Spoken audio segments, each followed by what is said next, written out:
बिस्मिल्लाहिर्रहमानिर्रहीम। सूरह अलम नशरा की फजीलत के बारे में आज बता रही हूँ, लेकिन उससे पहले मेरे चैनल को सब्सक्राइब लाजमी कीजिएगा और वीडियो को शेयर भी लाजमी कीजिए। सूरह अलम नशरा को जब आप पढ़ते हैं तो आपको इसके क्या क्या फ़ायदे होते हैं ये बताऊंगी। किसी के रिस्क में कमी है, कोई मुश्किल में फंस गया है या किसी भी जगह वो फंसा हुआ है तो उसे अर्जेंट ज़रूरत है किसी भी चीज़ की, कोई भी मुश्किल आन पड़ी है तो उसके लिए ये सूरह अलम नशरा को आप पढ़े हैं तो अल्लाह पाक आपकी उसी टाइम पर मदद करेगा। और याद रखें कि यकीन के साथ आप अल्लाह के नाम को जब भी कोई पढ़ेगा या कुरान पाक की कलाम को पढ़ेगा, यकीन के साथ वो काम होता ही होता है। सबसे पहले आपने यकीन रखना है अल्लाह की ज़ात पे।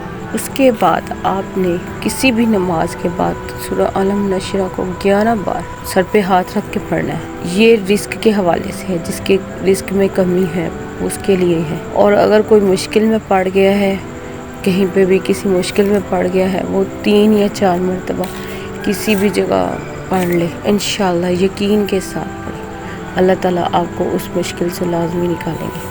और आपने कामिल यकीन के साथ होके पढ़ेंगे तो आपको इसका फ़ायदा होगा। और नमाज आपने कोई भी छोड़नी नहीं है, इंशाल्लाह आपको इसके फ़वाइद बहुत मिल सकते हैं। Thank you very much. अल्लाह हाफ़िज़।